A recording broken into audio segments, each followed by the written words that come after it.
berharap kita semua dalam keadaan yang baik-baik saja. Waktu itu tuh ya, pada tanggal 23 Juli 2021, kita sudah mengadakan webinar Misi Anak berkenaan dengan Hari Anak Sedunia. Nah, setelah itu kita mau melakukan sesuatu nih. Lakukan sesuatunya apa sih, Kak? Kita mau membantu teman-teman yang ada di Maluku. Siapa di sini yang suka membantu? Emang membantunya kayak gimana? Aku kasih tahu ya. Yuk. Bantuan yang dapat diberikan bisa berupa boneka yang sudah tidak terpakai dan juga buku-buku yang sudah tidak pernah dibaca. Semua dalam keadaan masih bisa layak pakai ya. Kemudian, bisa juga memberikan masker kain yang masih baru. Jika barang sudah terkumpul, masukkan ke dalam satu box yang dapat ditutup. Kemudian, jangan lupa ambil foto box beserta isinya. Kemudian, jika sudah, baru deh bisa dikirim langsung ke gereja. Batas pengumpulannya adalah tanggal 17 Agustus 2021. Jangan lupa dibawa ke gereja dan dikasih ke Kak Erna ya. Dengan kita memberikan apa yang kita punya untuk teman-teman kita di luar sana, kita sudah menjadi berkat loh untuk mereka. Dan pasti mereka juga senang. Gak cuma mereka doang yang senang, tapi hati Tuhan juga akan disenangkan. Selamat menjadi berkat adik-adik.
semua dalam keadaan yang baik-baik saja. Waktu itu tuh ya, pada tanggal 23 Juli 2021, kita sudah mengadakan webinar Misi Anak berkenaan dengan Hari Anak Sedunia. Nah, setelah itu kita mau melakukan sesuatu nih. Lakukan sesuatunya apa sih, Kak? Kita mau membantu teman-teman yang ada di Maluku. Siapa di sini yang suka membantu? Emang mau bantunya kayak gimana? Aku kasih tahu ya. Yuk. Bantuan yang dapat diberikan bisa berupa boneka yang sudah tidak terpakai dan juga buku-buku yang sudah tidak pernah dibaca, semua dalam keadaan masih bisa layak pakai ya. Kemudian, bisa juga memberikan masker kain yang masih baru. Jika barang sudah terkumpul, masukkan ke dalam satu box yang dapat ditutup, kemudian jangan lupa ambil foto box beserta isinya. Kemudian, jika sudah, baru deh bisa dikirim langsung ke gereja. Batas pengumpulannya adalah tanggal 17 Agustus 2021. Jangan lupa dibawa ke gereja dan dikasih ke Kak Erna ya. Dengan kita memberikan apa yang kita punya untuk teman-teman kita di luar sana, kita sudah menjadi berkat loh untuk mereka, dan pasti mereka juga senang. Gak cuma mereka doang yang senang, tapi hati Tuhan juga akan disenangkan. Selamat menjadi berkat adik-adik. Haleluya, Shalom, selamat hari Minggu Bapak Ibu Saudara yang terkasih dalam Tuhan Yesus Kristus. Kemurahan Tuhan memimpin seluruh kehidupan kita. Dan hingga hari ini kita ada itu semua karena anugerah Tuhan. Amin Bapak Ibu Saudara. Dan dimanapun kita berada saat ini, mari kita mau naikkan ucapan syukur. Kita mau masuk menyembah dan meninggikan Allah kita. Sebab hanya Dia yang layak untuk terima segala pujian. Mari kita datang ke hadapan Tuhan bersama dengan doa. Kami mengucap syukur Tuhan. Terima kasih buat segala kebaikan-Mu. Kami memuji kebesaran-Mu.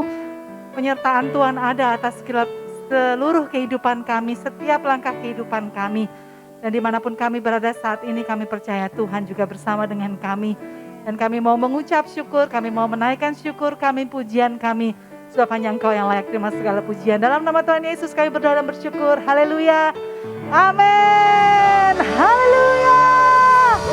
Mari kita datang bawa pujian ke hadapan Tuhan Yesus Kristus. Haleluya.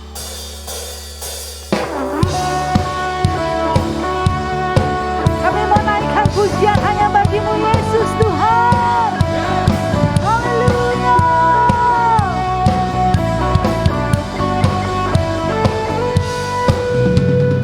Kami datang bawa pujian, bersama memuji-Mu Tuhan.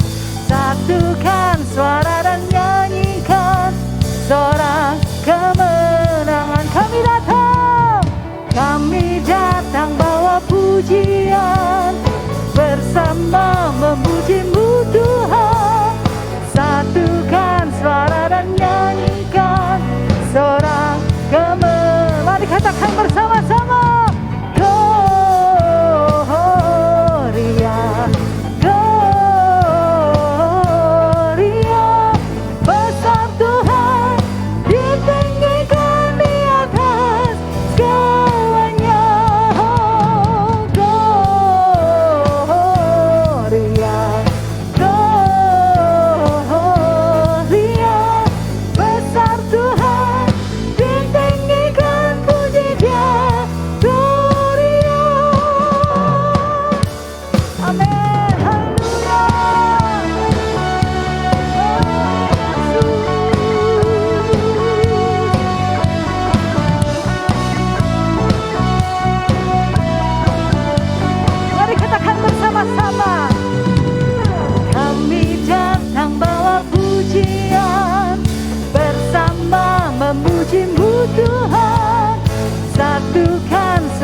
Kami datang bawa pujian, amin.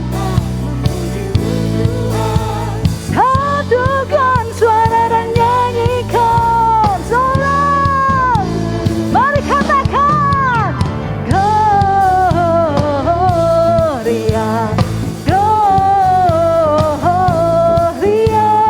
Besar Tuhan, ditinggikan di atas segalanya.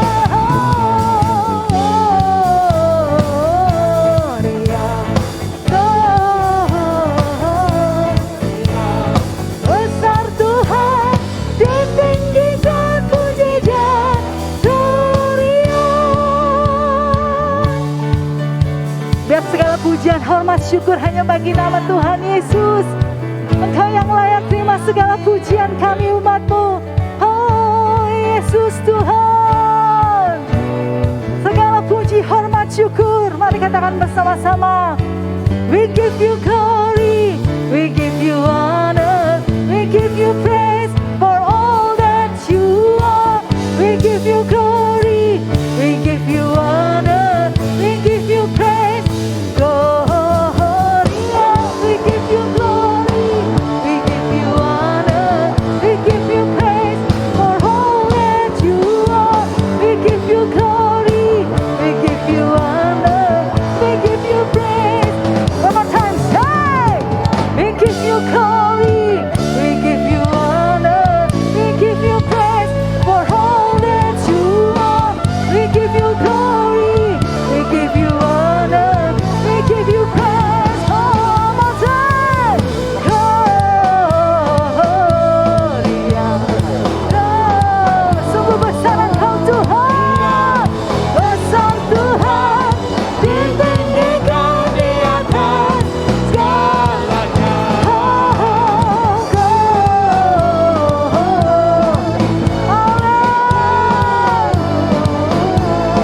Yes, besar Tuhan, ditinggikan puji-Nya. Gloria, besar Tuhan, ditinggikan puji-Nya. Gloria, besar Tuhan, ditinggikan puji-Nya.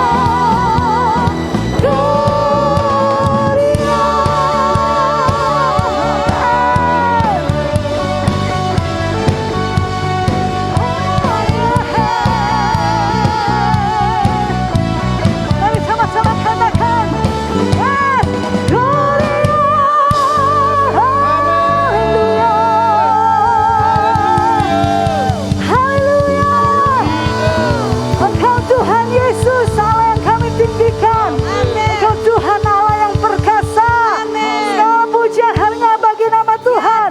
Mari sekali lagi beri sorak-sorai bagi Yesus Kristus Tuhan. Haleluya. Yes. Amin. Haleluya. Dan hanya Tuhan Allah yang perkasa. Dulu, sekarang, dan selamanya Engkau Tuhan Yesus Kristus bagi kami. Yes. Yesus Tuhan Allah yang perkasa. Mari katakan, dulu, sekarang, dan selamanya. Yes.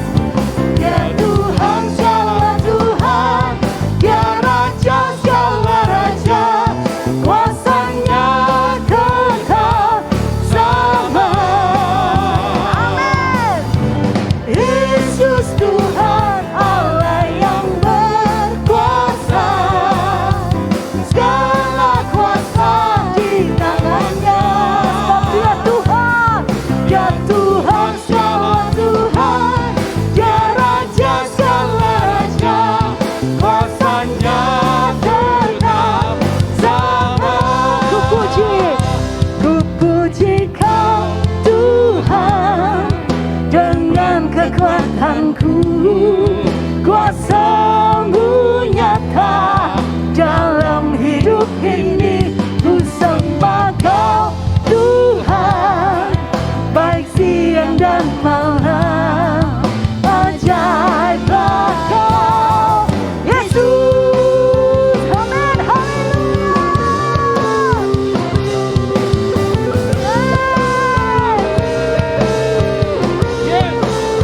Mari katakan, Yesus Tuhan Allah yang perkasa.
kekuatanku, kuasa-Mu nyata dalam hidup ini. Ku sembahkan,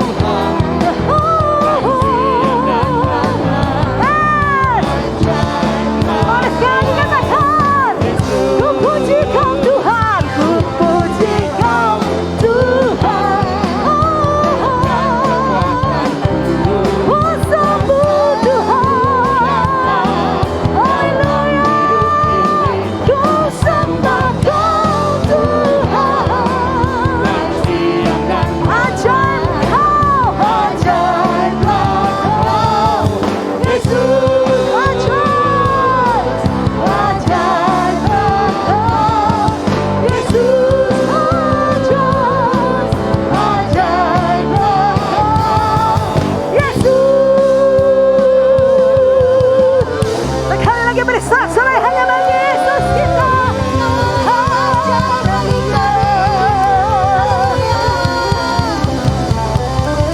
Haleluya. Segala pujian hanya bagi nama Yesus Kristus Tuhan. Amin. Haleluya. Terima kasih Tuhan, kami bersyukur. Kami sungguh bersyukur punya Tuhan yang begitu ajaib. Allah kami yang perkasa. Allah kami yang berkuasa. Allah yang menciptakan kehidupan kami. Dalam segala keadaan, dalam segala situasi.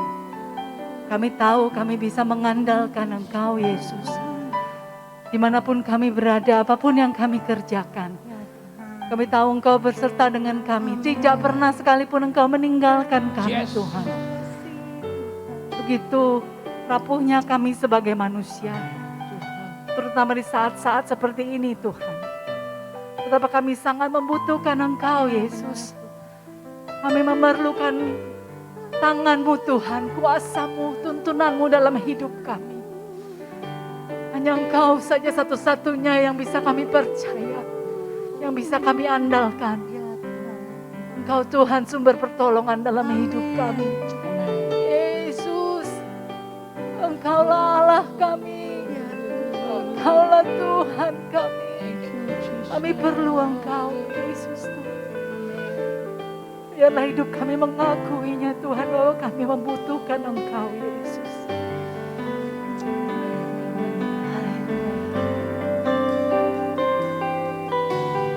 Perlu Engkau, Yesus.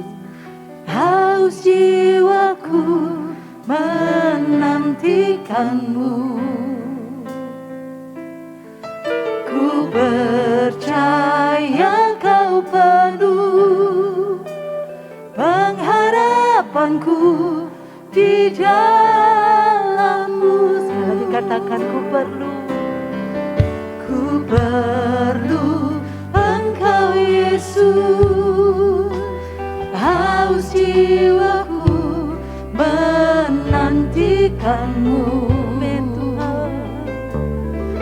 Ku percaya Kau penuh pengharapanku, amin, di dalam-Mu. Dan katakan, Yesus hanya Kau yang ku andalkan, melebihi siapapun juga. Yesus hanya Kau yang ku percaya, di setiap waktu tiada lain yang ku andalkan selain Kau, Yesus.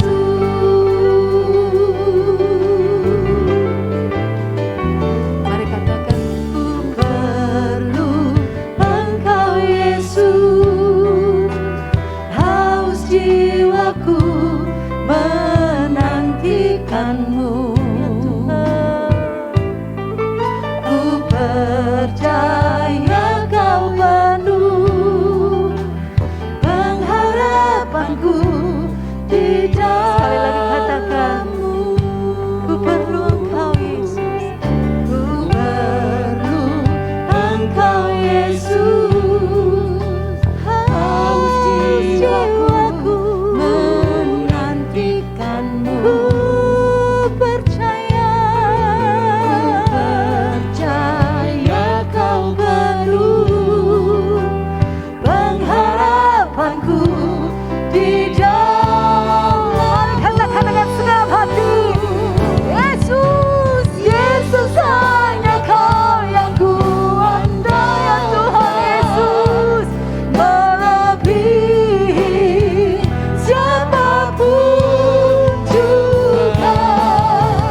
Tuhan, kami perlu Engkau. Yesus hanya Kau Kami yang percaya Engkau dengan segenap hati kami.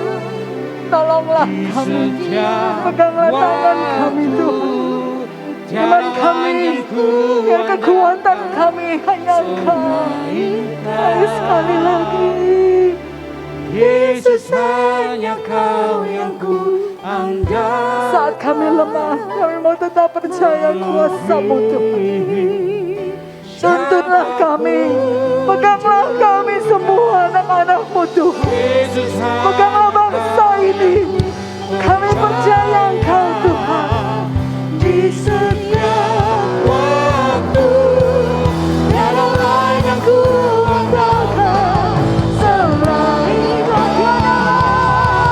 Tiada lain yang ku andalkan selain Kau. Tiada lain yang ku andalkan selain Kau. Yesus. Mari semua sembah Tuhan.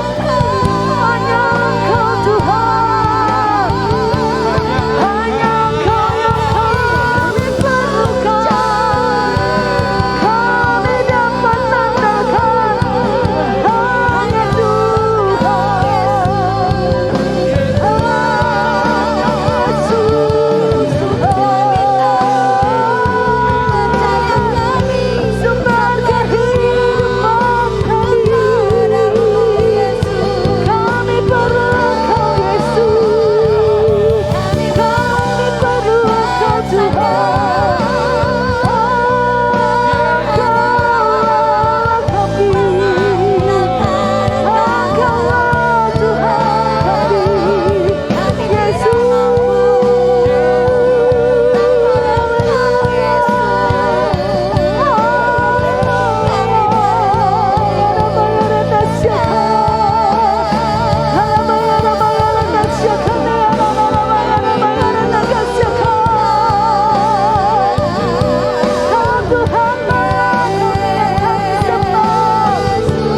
Yesus Tuhan kami yang kami tinggikan. Yesus Tuhan, Yesus Tuhan, kuasa-Mu ada bersama kami.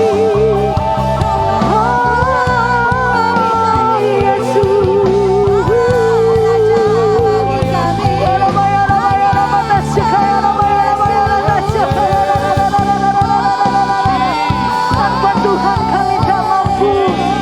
Tanpa Tuhan kami tak akan mampu. Ya Tuhan kami, Engkau segalanya. Yesus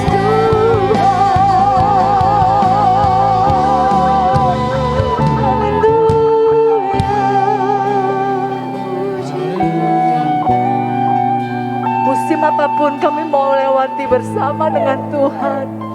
Tantangan apapun kami mau jalani asal kami bersama dengan-Mu Tuhan. Jangan pernah tinggalkan kami. Hanya Engkau yang sanggup memegang tangan kami. Hanya Engkaulah sumber kekuatan kami. Firman-Mu lah pelita dan kebenaran bagi kami. Itu yang memberikan kehidupan bagi kami semua Tuhan. Sebab Engkau Allah yang menciptakan kami. Hanya Engkau yang sanggup memberikan kehidupan untuk setiap kami anak-anak-Mu Tuhan.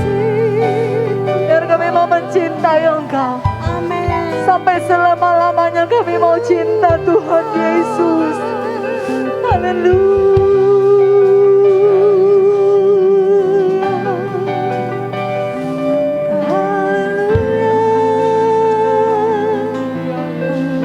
Haleluya Tuhan Yesus. Hanya Engkau yang terutama dan biar kami mau cinta Engkau Yesus sampai selama-lamanya. Haleluya, haleluya, saya mencintai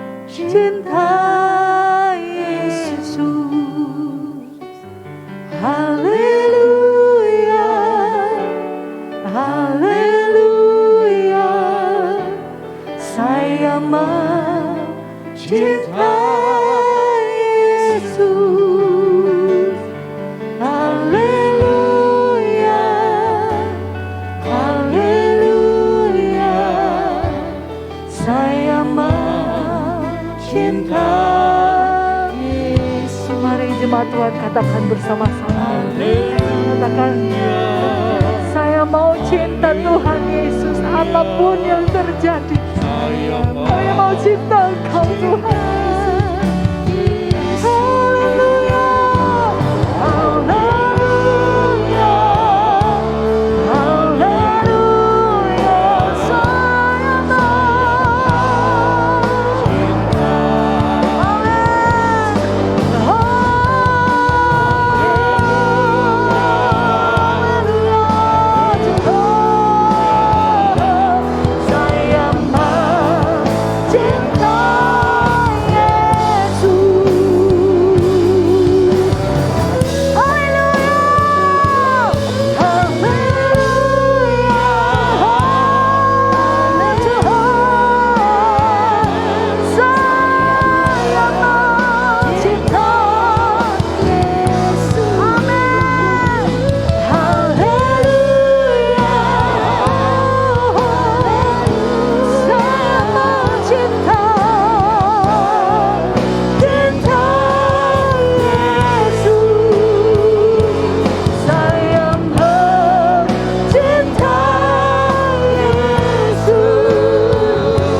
Tetap cinta Engkau sampai selama-lamanya.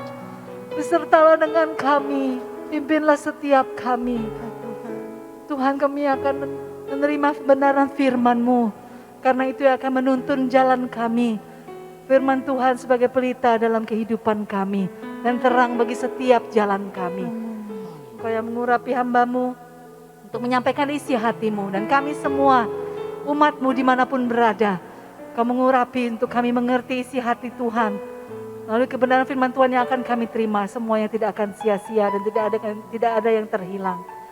Dan kami juga rindu Tuhan, sebelum kami menerima firman Tuhan, kami rindu memberikan persembahan. Kami rindu untuk memberikan persembahan untuk pekerjaan Tuhan di tempat ini, tempat di mana kami bisa bertumbuh. Dan kami mengenal Tuhan Yesus lebih dalam lagi. Dan kami rindu Tuhan menjadi alat Tuhan untuk memberkati pekerjaan Tuhan. Dan kami mau memberi dengan penuh sukacita. Di dalam nama Tuhan Yesus kami berdoa dan bersyukur. Haleluya. Amin. Bapak Ibu Saudara, kita akan mendengarkan kebenaran firman Tuhan. Dan sebelumnya juga kita akan menyalurkan persembahan yang bisa disalurkan melalui transfer ataupun melalui QR Code yang sudah disediakan. Tuhan Yesus memberkati.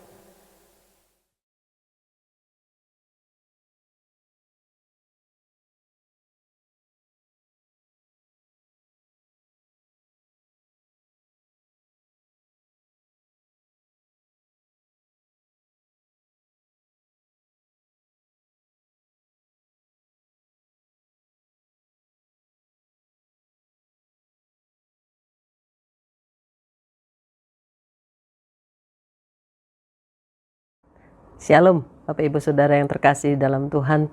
Terima kasih kalau pada saat ini bisa sama-sama bergabung di dalam online service di Menteng, dan mengucapkan shalom kepada semua dan juga kepada Pastor Mai, juga seluruh majelis dan juga jemaat yang kekasih. Saya percaya kita semua ada dalam keadaan diberkati oleh karena Tuhan. Pada hari ini kita belajar tentang satu tema yang luar biasa, bagaimana kita bisa tetap berbahagia dalam penganiayaan. kita mau sama-sama mengharapkan petunjuk daripada Roh Kudus tentunya supaya kita bisa memahami dengan benar apa yang Tuhan maksudkan. Karena khotbah di bukit adalah khotbah Yesus yang paling terkenal, dikenal sebagai 8 sabda bahagia. Kita semua tahu tentang itu dan ini hanya ada di Injil Matius, dan ini luar biasa bukan? Karena Yesus memulai semuanya dengan kata-kata berbahagialah. Memang menarik untuk disimak, tetapi sulit untuk kita pahami. Tapi tidak ada yang mustahil buat Tuhan Yesus, dan tentunya Roh Kudus akan memberikan penerangan kepada kita semua. Oleh sebab itu, kita satukan hati, kita berdoa pada saat ini. Bapa, kami mengucap syukur dan berterima kasih. Tuhan urapi setiap kami, dan kami minta supaya satukan hati kami dengan kuasa daripada kebenaran firman-Mu, untuk kami boleh melakukan setiap kebenaran firman Tuhan dengan hati yang penuh dengan ucapan syukur, dan juga diterangi oleh Roh Kudus, supaya kami boleh menjadi pelaku yang memuliakan Tuhan. Urapi hamba-Mu yang berguna jika Engkau pakai, gunakan dan kuat kuasa, sehingga segala kebenaran firman Tuhan yang disampaikan secara praktis boleh menjadi rema, firman yang hidup yang boleh memberkati setiap pribadi kami, masing-masing dimanapun kami berada. Dan kami mau menyambut kebenaran firman Tuhan dan melakukannya dalam kehidupan kami bagi kemuliaan Tuhan. Dalam nama Tuhan Yesus kami berdoa dan bersyukur. Haleluya, amin. Baiklah, pada saat ini kita mau sama-sama belajar dari kebenaran firman Tuhan ini, bagaimana Tuhan Yesus mengawali sebuah khotbahnya di bukit berbicara tentang bagaimana memperoleh kebahagiaan di dalam hidup, dan ini sangat kontradiktif dengan apa yang ditawarkan oleh dunia, beda dengan konsep dunia.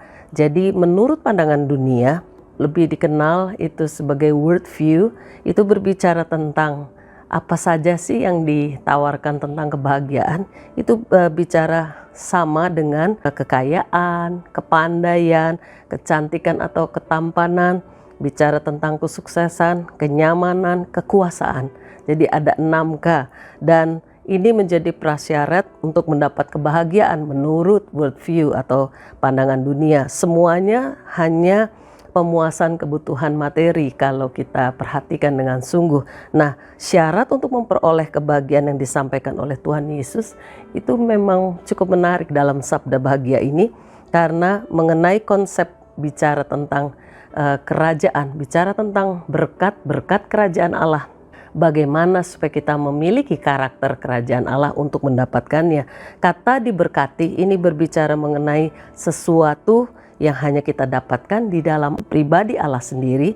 Kata ini juga bermakna sebagai sebuah pengalaman, dan ketika kita ikuti Tuhan atau tinggal di dalam kasih Tuhan Yesus, kita mampu memahami, memaknai bagaimana sih memiliki cara hidup kerajaan Allah. Sehingga diberkati ini memiliki arti bahwa kita bergantung sepenuhnya kepada Tuhan Yesus sendiri yang bertahta di dalam kerajaan surga, di mana kita perlu miliki nilai-nilai kerajaan surga yang tidak didasarkan pada kekayaan dan kekuasaan. Nah, nilai-nilai kerajaan surga yang ditawarkan oleh Tuhan di dalam khotbah 8 sabda bahagia ini, itu yang pertama adalah kesadaran supaya setiap pribadi kita menaruh diri kita, memposisikan diri kita berada di hadapan Tuhan, bahwa kita ini orang berdosa.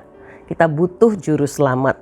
Yang kedua, kita harus miliki yang namanya kehausan akan firman, yaitu kebenaran Allah ada di dalam kehidupan kita. Yang ketiga, miliki sikap lemah lembut.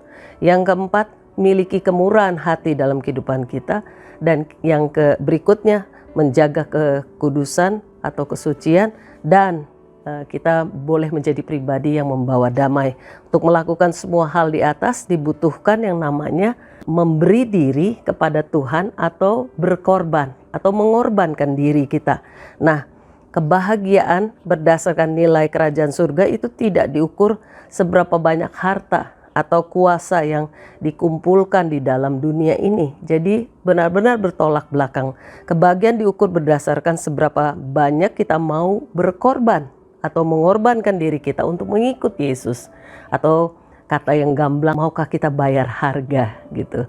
Seberapa besar yang kita mau lakukan, itu dikatakan berapa besar harga yang kita mau bayar. Karena Yesus membayar harga yang mahal untuk setiap pribadi kita. mengalami tebusan dan mengalami yang namanya perubahan hidup. Dan diambil dari Matius 5 ayat 10 sampai 12. Berbahagialah orang yang dianiaya oleh sebab kebenaran, karena merekalah yang mempunyai kerajaan surga. Berbahagialah kamu jika karena aku kamu dicela dan dianiaya, dan kepadamu difitnahkan segala yang jahat. Bersukacitalah dan bergembiralah, karena upahmu besar di surga. Sebab demikian juga telah dianiaya nabi-nabi yang sebelum kamu. Jadi saya bagi ada dua hal gitu ya, outer circle dengan inner circle. Outer circle bicara tentang sebuah bentuk penganiayaan yang datang dari luar atas hidup kita. Yang inner circle bicara dari dalam. Maksudnya apa sih? Maksudnya outer circle bicara tentang komunitas yang melakukan penyerangan kepada orang percaya, tetapi inner circle komunitas orang percaya yang melakukan penyerangan kepada orang percaya gitu. Dikatakan di ayat 10-nya, berbahagialah orang yang dianiaya oleh sebab kebenaran, karena mereka lah yang punya kerajaan surga. Ini dibagi menjadi dikatakan yang datang dari luar, serangan-serangan yang datang kepada anak-anak Tuhan. Tuhan Yesus dengan jelas sedang bicara tentang orang yang hidupnya benar. Mereka yang hidup menaati perintahnya, karena itu mereka alami yang namanya aniaya. Di Matius 5 ayat 10 ini, penderitaan dikaitkan langsung dengan kata berbahagia, atau disebut sebagai blessedness kalau di bahasa Inggrisnya, atau dikatakan makario, yang dikatakan sebagai blessed atau diberkatilah. Dan ini memang ternyata benar-benar bertolak belakang atau kontras sekali, karena manusia sudah jatuh jauh dalam dosa, dan standarnya bahagianya itu pasti berbeda dengan penilaian yang datang daripada pribadi Tuhan Yesus sendiri. Nah, orang yang dianiaya, teks kita ini tidak bicara tentang sembarang penderitaan, tapi ini memfokuskan, menitik beratkan, tidak semua penderitaan adalah penganiayaan, tapi ini berbicara tentang penganiayaan yang termasuk dalam kategori yang bahkan dikatakan membawa berkat. Nah, yang seperti apa? Sehingga kita perlu bedakan penganiayaan yang dimaksud Tuhan Yesus dengan penderitaan karena kesalahan diri sendiri. Dan ini berbeda. Kalau karena kesalahan diri sendiri disebut sebagai mengalami akibatnya atau hukumannya, tapi itu karena kesalahan sendiri. Tetapi ini bukan karena kesalahan dari diri orang tersebut, tetapi karena dia memiliki gaya hidup yang berbeda, gaya hidup yang tidak mau bertentangan dengan firman Allah dan memegang teguh apa yang ia percaya. Nah, penganiayaan yang sedang dibahas oleh Tuhan Yesus ada beberapa karakteristik. Yang pertama, bicara tentang penderitaan karena kebenaran di ayat 10. Ini merujuk pada gaya hidup yang benar, atau dengan kata lain sebuah kesalehan atau righteousness. Nah, gaya hidup yang benar sebagai warga kerajaan Allah dipandang sebagai satu ancaman bagi orang lain. Apalagi gaya hidup itu terlihat lebih baik, lebih benar dibanding gaya hidup orang-orang yang ada di sekeliling pada saat itu. Sebagai contoh, kesalehan pengikut-pengikut Kristus dengan orang-orang yang notabene sebagai kaum Farisi, kaum ahli Taurat dan sebagainya, itu satu kelompok yang membenci orang-orang yang percaya di masa gereja awal abad pertama. Dan arti bahagia dalam Matius 5 ini bukan berbicara yang jauh ke depan sana, tetapi berbicara satu waktu yang dikatakan bersamaan. Satu waktu yang bersamaan ketika kita melakukan perintah Tuhan, ada satu yang namanya kebahagiaan yang bisa kita rasakan, atau satu berkat yang akan dilimpahkan oleh Tuhan di saat yang sama. Jadi bukan dari luar ke dalam, tapi ini bicara tentang dari dalam keluar, dari hati yang percaya kepada Tuhan dan melakukan sebuah usaha karena ingin membalas kasih Tuhan dan mempertahankan iman, kebenaran atau percayanya. Jadi dari dalam keluar, bukan luar ke dalam. Dan ini kita perlu pahami, karena ada yang bentuk kedua, penderitaan karena Kristus. Di ayat 11 itu jelas dituliskan, berbahagialah kamu jika karena aku. Jika karena aku, itu boleh digarisbawahi, kamu dicela dan dianiaya dan kepadamu difitnahkan segala yang jahat. Jadi ini berbicara tentang sesuatu yang lebih jelas lagi karena ada kata karena akunya, karena Tuhan Yesus yang memberikan satu sentuhan secara pribadi, secara spesifik gitu ya, pribadi sekali, tidak sembarangan melakukan yang namanya kesalehan gitu. Ada berbagai macam pada masa itu bicara tentang satu bentuk kesalehan oleh karena tradisi, budaya dan sebagainya. Tetapi ini berbicara tentang satu bentuk kesalehan karena iman percaya karena Kristus. Yang menjadi pusat adalah Tuhan Yesus Kristus. Dan oleh karena itu kita tahu ada golongan-golongan orang-orang yang memegang teguh Taurat Tuhan. Ada kaum Farisi dengan kelompok ahli Taurat, lalu kaum Saduki dengan yang dikenal kaum Esene yang menuliskannya, mencatat ulang, dan mereka pegang teguh adat istiadat. Ketika habis nulis apa, mereka harus berganti penanya. Hasil karya tulisan mereka sampai ditemukan di Qumran, gulungan-gulungan kitab itu. Nah, ini sebuah bentuk kesalehan-kesalehan yang katakan di ayat 11 bukan yang seperti itu. Ini yang disebutkan ini seperti berkaitan tadi sebelumnya dengan tradisi, dengan keagamaan. Sedangkan Tuhan di sini sedang berbicara tentang berbahagia karena menderita.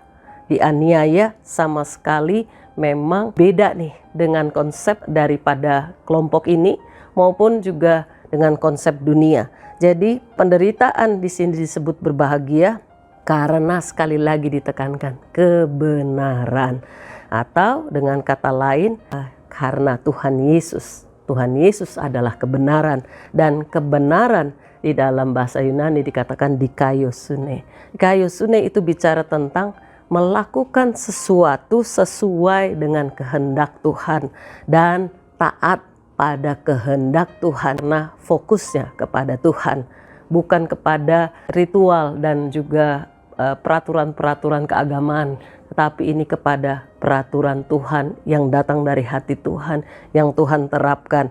Jadi jelas ini berbicara tentang sebuah kesalehan yang menurut prinsip Alkitabiah.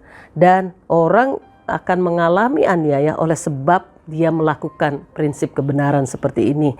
Dan ia pasti akan dicela, ia pasti akan dimusuhi, dan merupakan satu bentuk penganiayaan karena dianggap menentang dan merugikan orang kelompok lain yang tidak sepaham dengan kelompok yang sungguh-sungguh taat pada saat itu. Kelompok yang sungguh-sungguh ingin hidup benar, ingin hidup memuliakan Tuhan. Yang lain separuh-separuh gitu. Jadi ini bertentangan, dan ini yang terjadi. Nah, siapa sih yang mengalami aniaya oleh sebab kebenaran? Ya tentunya orang-orang yang mengenal kebenaran, menerima. Mereka sudah tahu siapa itu kebenaran, yaitu Tuhan Yesus sendiri, dan mereka sudah menerima pribadi Tuhan Yesus, dan mereka mau hidup bagi kebenaran itu. Mereka mau hidup bagi Tuhan Yesus. Karena itu mau untuk alami yang namanya penderitaan, karena tidak mungkin orang mau mengalami penderitaan kalau belum mengenal pribadi daripada sang kebenaran itu sendiri, yaitu Tuhan Yesus. Nah, contohnya siapa kalau di masa sekarang? Seperti kita tahu gereja-gereja di Tiongkok, mereka sampai keluar satu perkataan yang menarik ketika baca ulasan tentang mereka yang mengalami dikejar, mengalami dihimpit, namun mereka tetap merambat. Mereka mengatakan begini, aku tidak layak menderita demi Yesus Kristus, tapi jika Tuhan Allah memberikan hak istimewa kepada kami, maka kami akan menganggapnya sebagai satu berkat yang besar. Wow, luar biasa. Jadi mereka sangat mengerti ucapan sabda bahagianya Tuhan Yesus karena mereka berpikir secara rohani, bukan secara daging. Dan sehingga setiap kita juga perlu berpikir, siapakah kita jika kita diberi hak istimewa menderita bagi Yesus? Siapakah kita? Kita mendapatkan satu hak istimewa atau privilege. Dan sering kita juga tahu kalau dalam budaya saat ini, jika misalnya seorang anak sakit gitu, anak kita sakit, kadang kan kita kalau berdoa daripada dia yang menanggung sakitnya, lebih baik kami orang tuanya, suka seperti itu ya. Nah, seperti itu contoh orang tua mau menukar posisinya, daripada melihat babynya atau anaknya sakit, lebih baik orang tuanya Itu yang disebut sebagai hak istimewa daripada orang tua, karena memahami peran itu, peran di mana ia mau berbagi segala sesuatunya untuk buah hatinya. Nah, satu saat Martin Luther pun berkata, gereja adalah satu kumpulan dari mereka yang dianiaya dan mati martir demi Injil. Ini perkataan sang reformator, Bapak Martin Luther. Dan yang terakhir, karakteristik yang terakhir bicara tentang penderitaan itu bisa berbentuk verbal maupun juga non-verbal di ayat 11 yang tadi kita baca. Jadi penganiayaan secara verbal tergambar di dalam ayat 11, di mana dikatakan bahwa berbahagialah kamu jika karena aku kamu dicela. Nah, kata-kata dicela itu muncul, dan dianiaya kepadamu difitnahkan segala yang jahat. Ini bukan karena kesalahan dari pribadi kita, sekali lagi ini karena kita memiliki gaya hidup kerajaan, kita mengerti karena Tuhan, tetapi kita tetap dicela. Yang dikatakan penderitaan yang menghadang orang-orang yang sungguh-sungguh percaya kepada Tuhan. Yang saya katakan tadi inner circle. Kadang ini bukan tekanan dari luar, dari orang yang belum percaya, tapi justru dari dalam sendiri. Ketika dari dalam sama-sama, makanya dikatakan hati-hati. Nah, dari dalam gitu ada banyak orang-orang yang separuh hati dengan orang yang sungguh-sungguh. Nah, yang separuh hati tidak suka melihat orang yang sungguh-sungguh, dan sehingga orang yang sungguh-sungguh ini mengalami yang namanya fitnahan. Nah, Tuhan Yesus berkata bahwa orang Kristen akan berbahagia jika mereka dicela dan dianiaya. Itu yang perlu digarisbawahi, karena dicela dan dianiayanya bukan karena kesalahan, tapi karena Tuhan Yesus, sehingga orang tersebut mengalami yang namanya fitnahan. Nah, kata fitnah di dalam KBBI atau Kamus Besar Bahasa Indonesia itu dikatakan fitnah itu adalah perkataan bohong atau tanpa dasar kebenaran yang disebarkan dengan maksud menjelekkan orang sehingga menodai nama baik dan merugikan kehormatan orang tersebut. Dan fitnah atau perkataan bohong itu adalah perkataan tidak benar. Nah, jika memang orang yang menghina, katakanlah jika kita yang menerima hinaan atau celaan, fitnahan seperti itu orang yang mengucapkan kata-kata itu karena kesalahan yang kita lakukan, itu bukan fitnah, tetapi itu bicara tentang fakta.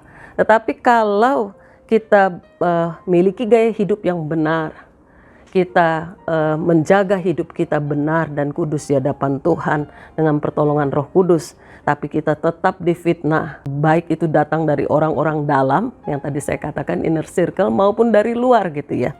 Kita difitnah padahal kita melakukan kebenaran.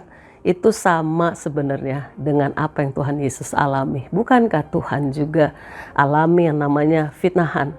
Difitnah oleh kaum Farisi dan kaum Saduki, dan juga difitnah oleh imam besar dan kelompok imam-imam pada saat itu, dan bahkan membuat satu rekayasa fitnahan dan menyebutkan berita-berita bohong lainnya, sehingga ia pun mengalami yang namanya penderitaan karena difitnah melakukan apa yang benar, tidak melakukan kesalahan, dan kita patut bersyukur dan bersukacita. Di situ dikatakan bersukacita dan bergembiralah karena Tuhan Yesus.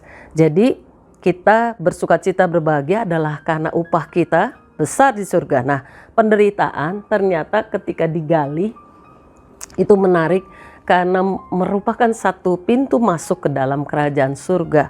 Kenapa? Ucapan daripada Tuhan Yesus sabda bahagia ini di dalamnya muncul karakter yang dituntut untuk pribadi yang mau atau bisa masuk ke dalam kerajaan surga. Itu Tuhan kasih infonya di dalam 8 sabda bahagia itu dari Matius 5 ayat 1 sampai 12. Jadi prinsip kerajaan Allah itu tidak pernah berubah.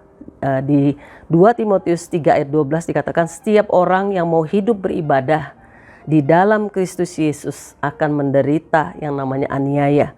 Nah, ayat ini menjelaskan bahwa penganiayaan dalam satu atau hal lain, bentuk-bentuknya mungkin berbeda, memang tidak dapat dihindari oleh orang yang mau belajar menjaga kehidupannya tetap saleh, tetap kudus, tetap benar di dalam Tuhan Yesus Kristus.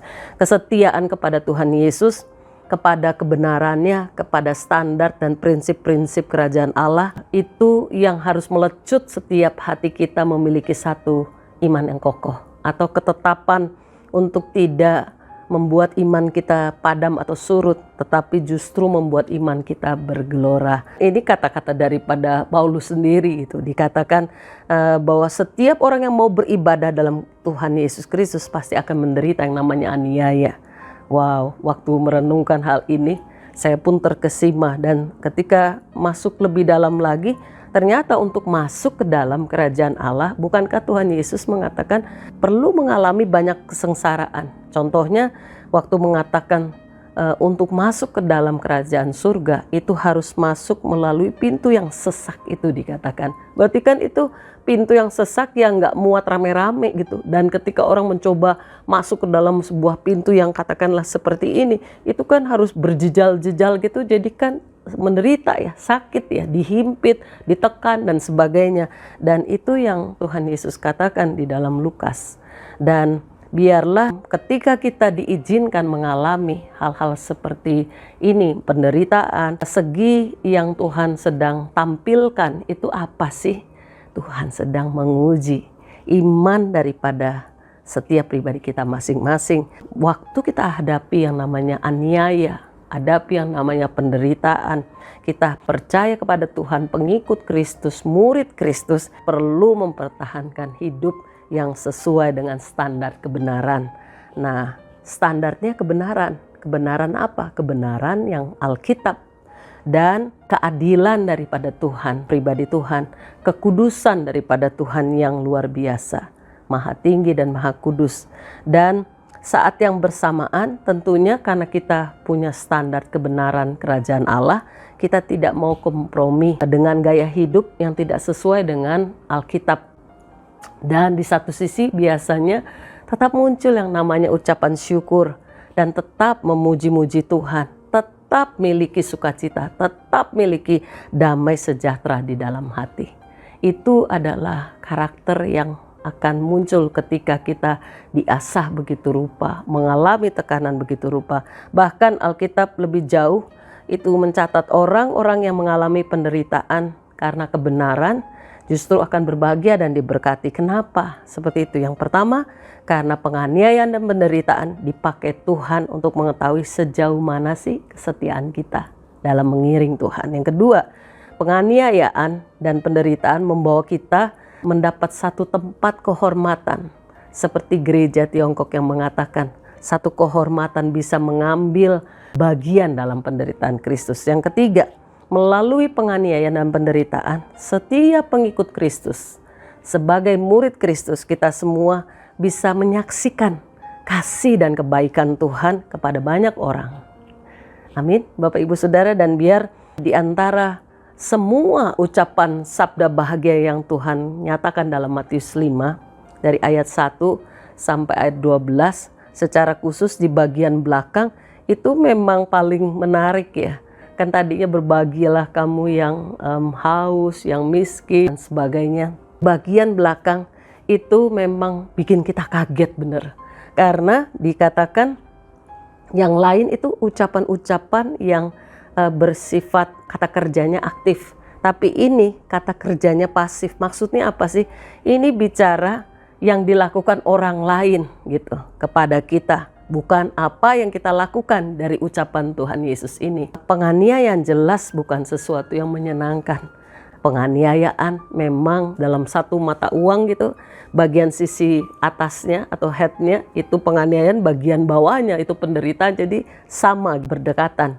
Dan karena itu Tuhan Yesus memberi penegasan ide tentang kebahagiaan. Muncul 2 kali di ayat 10 dan 11 itu kata disebut makario, blessedness, dikatakan berbahagialah, diberkatilah. Ini kata-kata berkat yang luar biasa yang meneduhkan hati kita semua. Bahkan ayat 12-nya ditambahkan muncul kata-kata apa sih yang harus kita lakukan. Di situ dikatakan bersukacita, bergembira. Bersukacita, di situ disebut herete. Dan bergembiralah itu bicara tentang agalieste. Jadi kita itu dikatakan muncul bukan karena menerima sesuatu gitu, tetapi justru di tengah penderitaan, di tengah keadaan gak enak, kita tetap sukacita dan kita tetap bisa peaceful gitu, punya hati yang penuh dengan damai. Jadi karena mengetahui ada kepastian di dalam pribadi Tuhan Yesus. Penghiburannya apa sih bagi orang yang alami aniaya? Ketika orang alami aniaya karena kebenaran dalam Kristus, itu dikatakan di ayat 10-nya tadi bagian B, memiliki kerajaan surga. Wow, luar biasa. Jadi mempunyai kerajaan Allah, menikmati semua kebaikan dalam kerajaan Allah itu dikatakan. Kalau kita baca diulang lagi di ayat 4-9, dan janjinya bahwa kerajaan surga, pahala daripada surgawi itu menanti setiap kita yang alami penderitaan dan tabah dalam penganiayaan, dalam penderitaan demi kebenaran daripada Tuhan sendiri. Jadi apa sih kesimpulannya? Jika kita menderita karena Kristus, kita perlu tetap kuat. Kita perlu terus bertahan karena Tuhan Roh Kudus pasti menolong setiap pribadi kita, dan Tuhan itu menepati janji-janjinya dalam kehidupan kita. Jadi janganlah kita takut menderita karena Tuhan Yesus Kristus, karena ada nilai rohani yang besar. Apa saja? Yang pertama dikatakan itu membuktikan bahwa kita bukanlah dari dunia ini. Tandanya karena kita hidup dalam kebenaran, jadi kita nggak ikut dunia, berbeda dengan dunia. Dan yang kedua, itu sedang memurnikan, iman kita itu dimurnikan ya, itu dikatakan sedang dimurnikan. Kalau kita emas murni, bahan emas itu tidak takut api karena makin seneng ya dibakar gitu, makin teruji kemurnian daripada emasnya. Yang ketiga, membuktikan kita mengasihi Tuhan lebih daripada yang lain. Dan yang keempat, ada upah besar di surga, sehingga kita dianggap sama dengan nabi-nabi yang Tuhan pilih gitu, dikatakan di dalam ayat tadi yang kita baca di ayat 12. Saya ingin cerita tentang satu kisah bagaimana seorang yang dari jauh dari Amerika itu berdoa sungguh-sungguh, lalu ketika dia ketemu dengan tunangannya dan mereka menikah, dia memilih ketika berdoa, dia dengar tuntunan Tuhan untuk dia boleh menjangkau Ekuador ya. Ketika dia mendengar tuntunan itu, banyak orang nggak setuju karena suku yang ada di sana itu masih kanibal dan itu menakutkan, menyeramkan gitu.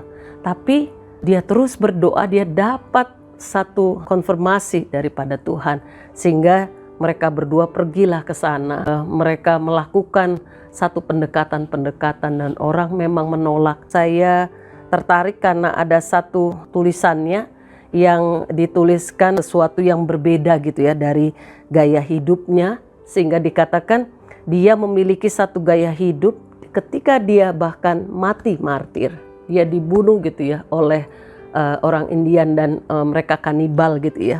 Ada tulisan begini, dimanapun engkau berada, letakkanlah hatimu di sana. Ini tulisannya, jalanilah sepenuhnya setiap keadaan yang kau yakini sebagai kehendak Allah.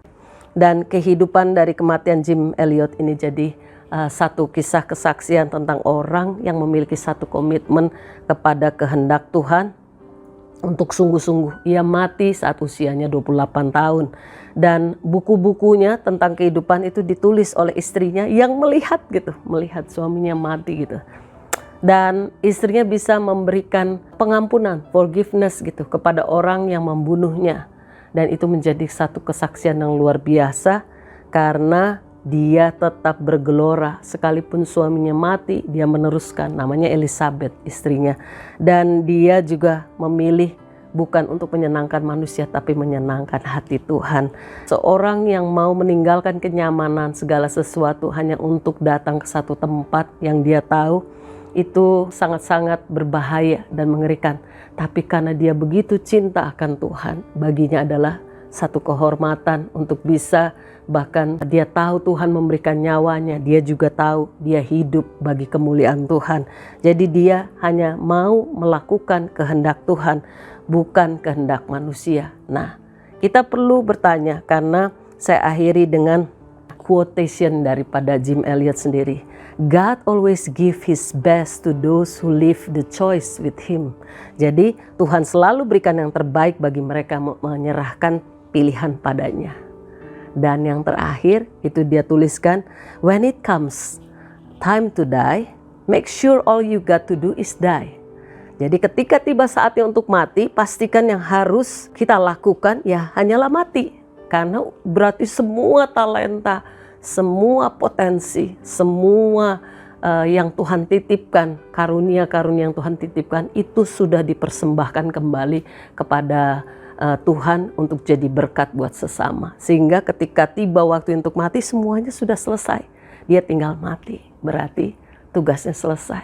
Wow, ini menyentuh hati saya. Melihat begitu banyak masalah yang datang begitu ya di masa pandemi seperti ini, dan mengkonseling banyak orang, melakukan pelayanan banyak orang. Saya pikir dengan adanya pandemi tentunya orang makin banyak diam di rumah tangga makin harmonis. Ternyata kebalikannya gitu ya, dan banyak sekali rumah tangga yang justru mengalami kekacauan demi kekacauan. Lalu ketika mendengar kisah-kisah dari mereka dan juga beberapa anak muda yang mengalami macam-macam hal, dan bahkan kisah bagaimana orang-orang tertentu melakukan sesuatu yang dishonor God gitu ya, tidak memuliakan Tuhan dengan cara-cara yang tidak etis, itu membuat hati rasanya sedih gitu, pedih. Dengan mempersiapkan hal ini, saya berpikir bagaimana mungkin bisa menghadapi satu penganiayaan kalau hidup kita masih mengandalkan yang namanya kedagingan dan tidak mau matikan kedagingan. Hidup kita seolah-olah hanya untuk kita dan bukan untuk Tuhan. Sementara membaca kisah orang-orang yang mati martir, hidup yang mereka persembahkan itu seperti kata-katanya Jim Elliot ini, Tuhan memberikan terbaik dan bagi mereka dan menyerahkan pilihan kepada mereka, dan dia memilih untuk melakukan sesuatu yang menyenangkan hati Tuhan. Tapi kok kontradiksi sekali dengan keadaan zaman sekarang ya, yang zaman modern ini dengan canggihnya teknologi, kok makin pupus ya keinginan setiap orang untuk sungguh-sungguh kepada Tuhan. Dan itu yang menggetarkan hati. Yang bisa dilakukan adalah berkata kepada Tuhan, ajar aku untuk tidak menghakimi, ajar aku untuk memiliki kasih, ajar aku untuk bisa memberikan kasih kepada mereka, ajar aku untuk bisa mengikuti contoh Tuhan dan bisa meninggalkan teladan yang luar biasa. Mungkin aku bukan orang yang tepat Tuhan untuk masuk ke dalam yang namanya penganiayaan, tapi ajar sepenuhnya yang ada dalam kehidupanku. Tuhan peras hidupku sehingga apa yang ada dalam hidupku bisa berguna buat kerajaan Tuhan dan buat sesama. Dan kalau memang Tuhan mau izinkan penderitaan, Tuhan, ini doaku, aku mau menyambut penderitaan dengan sukacita. Bagaimana dengan Bapak Ibu Saudara? Mungkin ada begitu banyak kisah, tetapi kisah-kisah yang menyentuh hati adalah kisah bagaimana Tuhan Yesus sendiri datang ke dunia yang Ia ciptakan, menciptakan seluruh keberadaan manusia.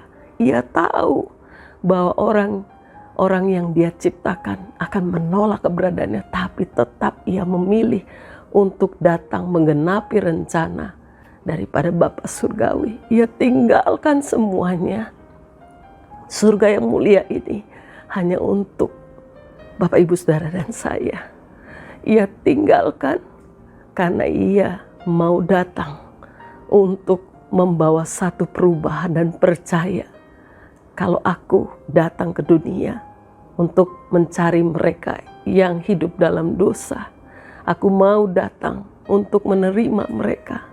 Bukankah itu sesuatu yang luar biasa, sesuatu yang dahsyat? Satu pertukaran terjadi di atas kayu salib. Harusnya kita yang ada di sana, tapi Tuhan datang dan memberikan dirinya. Satu harga yang mahal.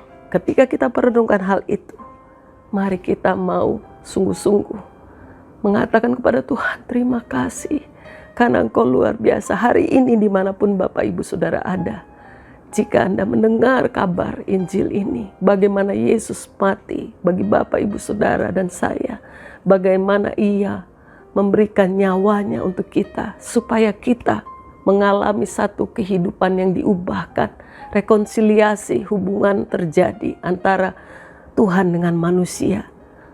Ada jurang yang dalam, yaitu maut, sehingga Dia mau memberikan dirinya menjadi satu jalan kebenaran dan kehidupan bagi kita, supaya terjadi koneksi yang tadinya terputus kembali karena Tuhan Yesus. Bukankah kita seharusnya mau memiliki hak istimewa yang sama dengan mengatakan hidup kami sudah ditebus, segala yang ada pada kami datang daripadamu, pakai hidup kami Tuhan. Karena hidup ini bukan milik kami. Ampuni jika pikiran ini, hati ini mungkin melakukan sesuatu yang bertentangan. Mari katakan itu kepada Tuhan. Dan hari ini mari datang, kita bersujud di hadapan Tuhan dan berkata, Tuhan ampuni. Betapa bebalnya hati kami ketika kami hanya memikirkan kami dan kami, tanpa kami memikirkan tentang apa yang Tuhan mau, apa yang menjadi kehendak-Mu. Kami hanya mau melakukan kehendak-Mu. Jika kehendak-Mu adalah untuk kami memiliki satu hak istimewa seperti Engkau, jadilah pada kami seperti apa yang Engkau mau. Itu doa-Mu Tuhan. Ajar setiap kami ya Tuhan mematikan keinginan daging kami. Bukan mengikuti keinginan kami, tapi kami mengikuti keinginan-Mu. Dan biar dimanapun kami ada, Tuhan menyentuh setiap pribadi kami. Tuhan membawa setiap kami ya Tuhan, dan bahkan ada kabar baik. Dia tetap menanti kita, Dia tetap memberikan satu tawaran, anugerahnya, keselamatannya. Terimalah, karena di dalam Dia ada keselamatan, di dalam Dia ada kelimpahan, di dalam Dia ada segalanya, ada sukacita, pengharapan, damai yang tidak bisa diambil atau dibeli oleh apapun dan siapapun. Hanya ada di dalam Yesus. Terimalah. Dan hari ini Tuhan, kami satukan hati kami dan kami berkata, Tuhan ini kami. Firman-Mu selesai sampai di sini. Tapi Engkau akan terus mengumandangkan firman ini ada di dalam hati kami. Terus bekerja Tuhan. Tuhan, apa yang sudah ditaburkan tidak akan kembali sia-sia. Sentuh hati kami semua, supaya kami melakukan satu perubahan dalam gaya hidup kami. Hari-hari di mana Engkau segera datang, biar Kau temukan hati kami tertambat kepadamu Tuhan. Hati kami tertuju dan fokus kepada kerajaan-Mu, gaya hidup kerajaan-Mu, nilai-nilai kerajaan yang ada. Dan bahkan Tuhan, kami siap bergerak. Kemana Engkau perintahkan, kami boleh menyaksikan kabar sukacita, sehingga kami rela meninggalkan segala kesukaan dunia ini ya Tuhan, hanya untuk melakukan apa yang Engkau mau ya Tuhan. Ini kami pakai kehidupan kami. Kami percaya Tuhan, kami mau berkata ya ketika saatnya untuk mati. Kami memastikan semua yang ada, yang kami sudah lakukan, itu semua sudah all out untuk Tuhan. Sehingga kami bagiannya adalah tinggal mengikuti panggilan Tuhan. Dan itu yang terjadi dalam kehidupan kami. Ini kehidupan yang kami persembahkan kepadamu. Di dalam nama Tuhan Yesus kami berdoa dan bersyukur. Amin. Amin. Puji nama Tuhan. Tetap firman Tuhan diberitakan kepada kita, dan kita boleh menerima segala kebenaran firman Tuhan menjadi bekal bagi kita menjalani, menapaki hari-hari ke depan. Terima kasih saya sampaikan kepada Pastor Cindy Montolalu yang sudah menyampaikan kebenaran firman Tuhan. Kiranya berkat Tuhan semakin berlimpah-limpah dalam kehidupan pribadi, pelayanan, dan dimanapun Tuhan tempatkan, menjadi kesaksian bagi kemuliaan nama Tuhan. Bapak Ibu Saudara sekalian, sidang jemaat yang saya kasihi, ada beberapa pengumuman yang untuk mengingatkan saja ya, bahwa di dalam minggu-minggu ini tetap kita mengikuti BFC Ignite from Home melalui Instagram ya, pada hari Rabu jam 8 malam. Kita sama-sama mengikuti hal yang sangat baik, yang pengetahuan yang banyak yang dapat kita dapatkan melaluinya. Kemudian DES tetap ada hari Jumat jam 7 malam, BTC Teens tetap ada ya hari Sabtu jam 5 sore. Tetap ikuti setiap ibadah yang ada. Dan juga anak-anak melalui Zoom meeting pada hari Minggu jam 8 dan jam 9. Kita tahu semua kesempatan ini mari kita raih untuk selalu berjumpa dengan Tuhan. Dan satu hal, kabar sukacita bagi kita juga bahwa saat ini kita terus akan melakukan ibadah doa di pagi hari, sweet hour of prayer ya. Jam 5 pagi, hanya sekitar 45 sampai 50 menit kita bersekutu bersama-sama. Tetapi di situ kita merasakan sesuatu hal yang luar biasa. Hadirat Allah dinyatakan dan ada segala sesuatu yang Tuhan berikan kepada kita. Terutama firman-Nya disingkapkan dan kita menjadi kekuat menjalani hari demi hari. Karena firman Tuhan ada menyertai kita. Jadi saya mengundang Bapak Ibu sidang jemaat hanya melalui Zoom yang dapat berinteraksi. Kalau melalui YouTube Bapak Ibu bisa mengikuti, hanya saja tidak bisa mengajukan permohonan doa dan mungkin tidak bisa tatap muka ya. Tapi kita tahu percaya kalau belum ada Zoom, kita menyediakan fasilitas ini ya melalui YouTube. Bapak Ibu bisa mengikutinya di jam yang bersamaan. Karena kalau sudah lewat, itu sudah tidak ada lagi di YouTube ya. Jadi kalau mau mengikuti, mari kita bangun di pagi hari. Sama-sama kita membangun keintiman bersama dengan Tuhan. Tuhan pasti melakukan perkara yang luar biasa. Oleh karena itu saya tetap menghimbau untuk kita tetap yuk jaga protokol kesehatan, lakukan itu dengan sangat ketat, sangat baik. Ya, jadi tetap kita melakukan katanya sekarang 6M ya, ditambah dengan menghindari makan bersama ya. Menggunakan masker, mencuci tangan dengan aliran air, kemudian menjaga jarak, membatasi mobilitas dan menghindari kerumunan, dan terakhir menghindari untuk makan bersama ya. Karena itu seringkali kita lupa dan itu menjadikan kita terpapar akan COVID-19 ini. Dan saya mungkin perlu tegaskan juga, kalau saudara sempat kontak erat dengan orang yang terpapar COVID-19, jangan tunda ya saudara. Mungkin dalam kurun waktu 3-5 hari langsung tes. Kalau misalnya saya tahu, oh si A kemarin baru berkumpul dengan saya. Jangan tunda, 3 hari atau sampai 5 hari kemudian mari kita tes untuk menentukan apakah kita terpapar atau tidak. Ya, untuk kita tidak terlambat di dalam penanganannya. Itu saja mungkin pesan dari saya. Kita tetap menjaga kesehatan, perlindungan Tuhan ada atas kita semua. Kiranya Tuhan memberkati usaha kita sehingga kita tetap dalam keadaan kuat, sehat, tetap bisa melayani pekerjaan Tuhan sampai Tuhan Yesus datang untuk yang kedua kalinya. Baik, kita dengan sukacita akan mengakhiri ibadah kita. Kita naikkan pujian yang tadi worship leader menandakan ya. Hanya Yesus, mengasihi Yesus, terutama adalah Yesus dalam hidup kita. Yang terutama di dalam hidup ini meninggikan nama Yesus. Yang terutama di dalam hidup ini memuliakan namanya. Haleluya, haleluya, saya mau cinta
menjadi satu keyakinan kami dan harapan kami di dalam kehidupan yang Tuhan berikan bagi kami. Kami mau tetap pribadi kami berkata, saya mau cinta Yesus seumur hidup yang Tuhan berikan kepada kami.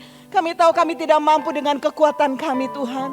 Kami perlu Roh Kudus, tuntunanmu senantiasa memampukan kami memberikan hati kami dengan kasih kepada Tuhan Yesus. Terima kasih Bapa, terima kasih untuk firman-Mu yang Kau sudah sampaikan kepada kami. Biar kami tetap bertahan di dalam keadaan aniaya apapun yang terjadi dalam kehidupan kami yang tidak mengenakan bagi kami, tubuh kami. Tapi kami tetap berkata, saya cinta Engkau Yesus. Saya tetap mau tetap ada di dalam jalan-Mu. Berkati hamba-Mu yang sudah menyampaikan kebenaran firman-Mu. Pastor Cindy Montolalu tetap ada di dalam perlindungan naungan-Mu. Suami anak-anaknya semua dalam kasih perlindungan Tuhan yang kuat. Sehingga apapun yang dibutuhkan oleh mereka, Tuhanlah yang memberikan segala sesuatu yang mereka perlukan. Terima kasih Bapak. Kami berdoa saat ini khusus bagi bangsa Indonesia. Tuhan, tidak henti-hentinya kami berdoa bagi bangsa ini. Karena kami percaya di dalam doa yang kami naikkan kepadamu tidak pernah sia-sia. Engkau akan mengerjakannya dengan caramu yang ajaib. Di dalam waktumu yang luar biasa tepat bagi bangsa kami. Dan kami tetap berharap hanya kepadamu Bapa. Tolong pemimpin bangsa kami Tuhan. Bapak Presiden Jokowi Tuhan beserta wakilnya. Engkau dengan staf-staf menteri dan seluruh DPR, MPR dan bahkan tingkat pemerintahan yang paling rendah. TNI, Polri. Semua ada di dalam cengkeraman-Mu Tuhan. Biar roh takut akan Tuhan ada atas bangsa kami, atas pemimpin bangsa ini. Terima kasih Bapak. Kau juga memberkati masyarakat Indonesia. Untuk kami tetap memiliki sesuatu yang baik, mental kami tetap yang baik yang kami persembahkan bagi bangsa ini. Boleh kontribusi dengan baik, melakukan segala sesuatu khususnya di masa-masa ini. Kami boleh Tuhan melakukan protokol kesehatan dengan sangat baik. Dan umat-Mu boleh melakukannya. Nama Tuhan saja yang dipermuliakan. Kau yang luar biasa memulihkan bangsa ini dari semua sakit di dalam segi kehidupan maupun politik, sosial, ekonomi, apapun itu Tuhan dalam segi kesehatan. Tuhan yang sanggup memulihkan dan kami tetap menantikan pertolongan-Mu. Tetap kami tahu Engkau Allah yang luar biasa, Allah yang dahsyat, Allah yang mampu melakukan segala perkara. Kami berdoa untuk sidang jemaat-Mu ya Bapa. Menyerahkan mereka ke dalam tangan-Mu Tuhan. Ada mungkin di antara mereka yang mulai putus asa menghadapi kehidupan ini. Merasakan bahwa tidak lagi ada pertolongan bagi mereka. Engkau menjamah mereka di dalam nama Yesus. Saat ini jamah hati mereka Bapa. Teguhkan dengan firman-Mu Tuhan. Untuk mereka tetap memiliki, memandang kepada Yesus. Sumber pertolongan. Dan Engkau tidak pernah meninggalkan kami. Nyata penyertaan-Mu bagi setiap anak-anak-Mu. Ajar kami bersabar di dalam kami menantikan jawaban daripada-Mu. Berkati juga anak-anak-Mu yang dalam keadaan kelemahan tubuh, dalam keadaan sakit. Tuhan Engkau sumber kesembuhan bagi mereka. Saat ini kuasa Tuhan dinyatakan. Bilur-bilur Tuhan sudah menyembuhkan segala sakit penyakit kami. Semua Tuhan boleh diperbaharui. Roh, tubuh, jiwa kami didapati sehat dan sembuh. Pulih karena Tuhan mengerjakannya. Jamah mereka di dalam nama Yesus. Kekuatan Tuhan mengalir saat ini juga. Memberkati setiap anak-anak-Mu dalam kebutuhan keuangan, dalam setiap hubungan yang mulai retak Tuhan. Engkaulah sumber pertolongan bagi kami. Kami membawa semua beban ini ke dalam tangan-Mu Tuhan. Engkau kenal nama mereka satu persatu. Jamah di dalam nama Yesus. Engkau memberikan pertolongan di dalam masalah keuangan. Engkaulah sumber hikmat untuk terus mereka menemukan ide-ide yang kreatif yang daripada Tuhan. Untuk mengerjakan semuanya bagi hormat kemuliaan nama-Mu Tuhan. Hubungan yang retak di dalam tangan-Mu lah Engkau membentuk kembali menjadi utuh, menjadi sempurna. Semuanya mendatangkan hormat bagi nama Tuhan. Terima kasih Bapa. Terima kasih untuk pelayanan hari ini yang boleh berjalan dengan baik. Semua karena kemurahan dan anugerah Tuhan. Berkati hamba-Mu sudah mengambil bagian dalam pelayanan ini Tuhan. Hati mereka yang mengasihi Engkau, mengasihi pekerjaan-Mu Tuhan. Mereka boleh hadir di tempat ini, melayani kami jemaat-Mu. Tuhan Engkau yang membalaskan berlipat kali ganda. Perlindungan Tuhan ada atas mereka Bapa. Kesehatan, kekuatan Kau anugerahkan kepada hamba-hamba-Mu yang sudah mendedikasikan dirinya melayani pekerjaan Tuhan pada hari ini. Kami percaya berkat-Mu tetap tercurah bagi kami. Dan Tuhan, kalau kami akan mengakhiri ibadah ini, kami percaya tangan Tuhan sudah terulur terlebih dahulu bagi kami Bapa. Dan hati kami dengan sukacita, dengan hati yang bergembira Tuhan, kami mulai menyambut segala berkat yang Tuhan sudah sediakan bagi kami. Dan Bapak Ibu Saudara sekalian, mari arahkan hati kita kepada Tuhan, angkat tangan kita di hadapan Tuhan. Tuhan Yesus luar biasa bagi kita. Siaplah saudara untuk menerima segala berkat yang luar biasa dan belas kasihan dari Allah Bapa, kasih dan anugerah dari Tuhan Yesus Kristus, persekutuan pimpinan kuasa pengurapan dari Roh Kudus menyertai kita sekalian mulai siang hari ini sampai Maranatha. Yesus datang untuk yang kedua kalinya, bahkan sampai selama-lamanya. Dan semua yang terima dengan sukacita, sama-sama kita katakan amin. Haleluya. Tuhan Yesus memberkati. Selamat hari Minggu. Puji Tuhan. Yesus Tuhan Allah yang berkuasa, segala sekarang dan selamanya. Dia Tuhan segala Tuhan, Dia Raja segala Raja, kuasanya tetap sama. Yesus Tuhan Allah yang berkuasa, segala kuasa di tangannya. Dia Tuhan segala Tuhan, Dia Raja segala Raja, kuasanya tetap sama. Ku puji Kau Tuhan, dengan kekuatanku, kuasa-Mu nyata dalam hidup ini. Ku sembah Kau Tuhan, baik siang dan malam. Ajaiblah Kau Yesus, ajaiblah Kau Yesus, ajaiblah Kau Yesus.